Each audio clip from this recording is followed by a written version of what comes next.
Telangana BJP chief Ramachandra Rao ఇటీవల ప్రకటించిన కమిటీపై MLA Raja Singh విమర్శలు సంధించారు. అది రామచంద్రరావు కమిటీనా లేక కిషన్ రెడ్డి కమిటీనా అని సెటైర్ వేశారు. రాజాసింగ్ వ్యాఖ్యలపై రామచంద్రరావు రియాక్ట్ అయ్యారు. వాళ్ళ మాటలు అంతలా పట్టించుకోవాల్సిన అవసరం లేదని కౌంటర్ ఇచ్చారు.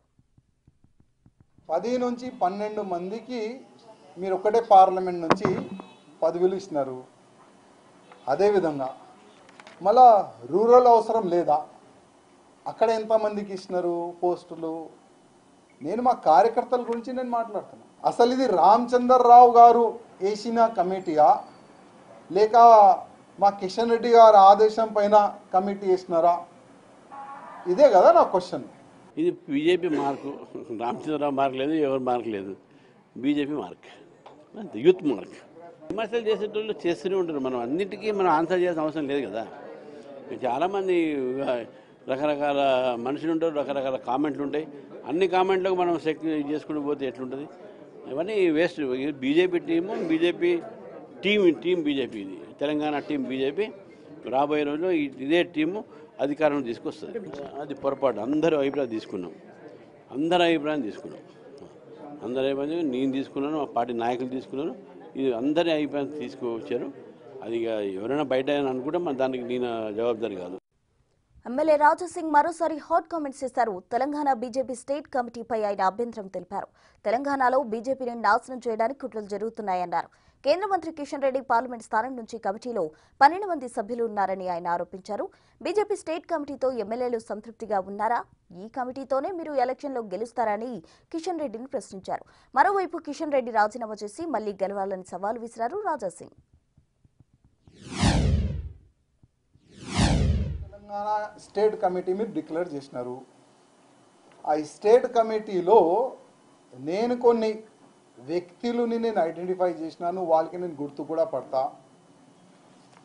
దాదాపు ఆ కమిటీలో 10 నుంచి 12 మంది ఒకటే పార్లమెంట్ నుంచి ఉన్నారు. ఆ పార్లమెంటు ఏంటంటే సికింద్రాబాద్ పార్లమెంట్ నుంచి 10 నుంచి 12 మందికి మీరు ఒక్కటే పార్లమెంట్ నుంచి పదవులు ఇస్తున్నారు. అదేవిధంగా మళ్ళా రూరల్ అవసరం లేదా? అక్కడ ఎంతమందికి ఇస్తున్నారు పోస్టులు? నేను మా కార్యకర్తల గురించి నేను మాట్లాడుతున్నాను. అసలు ఇది రామచంద్రరావు గారు వేసిన కమిటీయా లేక మా కిషన్ రెడ్డి గారి ఆదేశం పైన కమిటీ వేసినారా? ఇదే కదా నా క్వశ్చన్. ఇంకా నా క్వశ్చన్ ఏముండే? దాంట్లో ఏం తప్పు ఉండే మీరు చెప్పండి. అంటే బీజేపీ గవర్నమెంట్ రావాలని నాలాంటి చాలా మంది కార్యకర్తలు అనుకుంటున్నారు, కానీ మీరు అనుకుంటలేరా?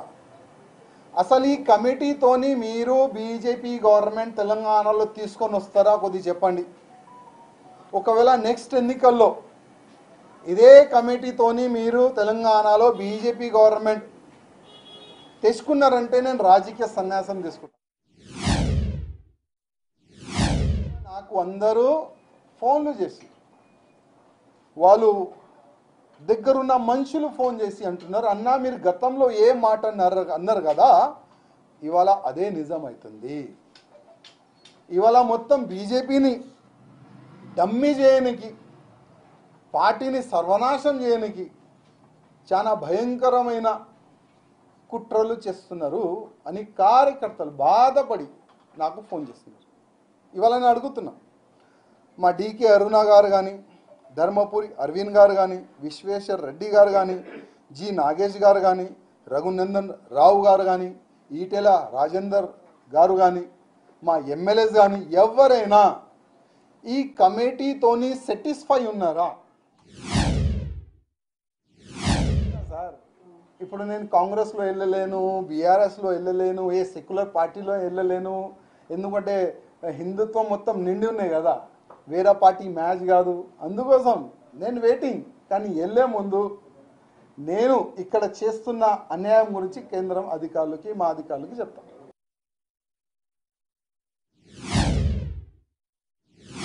గారు నా రాజీనామా ఇవ్వాలి, నేను కూడా రాజీనామా ఇచ్చేస్తా. మళ్ళీ ఒకసారి ఎలక్షన్కి వెళ్దాం. మీరు కూడా అక్కడ పారుగా కొట్లాడండి, కూడా ఇండిపెండెంట్గా అక్కడ కొట్లాడతా. మీరు కూడా ఇక్కడ ఇండిపెండెంట్గా ఎమ్మెల్యే కూడా కొట్లాడండి. ఎవరు ఎక్కడి నుంచి గెలుస్తారో చూసుకుందాం. ఇప్పుడు ఈ మొత్తము దీనికి ప్లానింగ్ మొత్తం మా కిషన్ రెడ్డి గారే నేను అనుకుంటున్నాను. అందుకోసం మా కిషన్ రెడ్డి గారికే అడ్రస్ చేసి చెప్తున్నాను, రామచంద్రరావు గారికి ఫ్రీ హ్యాండ్ ఇవ్వండి, ప్రతి ఒక్క పార్లమెంట్ సభ్యుడికి ఫ్రీ హ్యాండ్ ఇవ్వండి, ప్రతి ఒక్క ఎమ్మెల్యేకి ఫ్రీ హ్యాండ్ ఇవ్వండి, పార్టీ డెవలప్ చేసుకుంటారు. ఇంకా ఎన్ని సంవత్సరాలు వెనక నుంచి గుంజే కార్యక్రమం చేస్తారు. చాలాసారి ప్రతి ఒక్క వేదిక పైన ప్రతి ఒక్క మీటింగ్లో నేను గతంలో అమిత్ షా సార్ కూడా డైరెక్ట్ చెప్పిన నల్గొండలో, సార్ ఈ వీళ్ళు ఇట్లా వేలు చూపెట్టి చెప్పిన, సార్ వీళ్ళు గ్రూపిజం వల్ల పార్టీ సర్వనాశనం అవుతుంది సార్, ఫస్ట్ వీళ్ళు గ్రూపిజంని ఖతం చేయండి, అప్పుడే మనం గవర్నమెంట్లో వస్తామని డైరెక్ట్ ఫేస్ టు ఫేస్ చెప్పే దమ్ముంది, చెప్పినాం కూడా.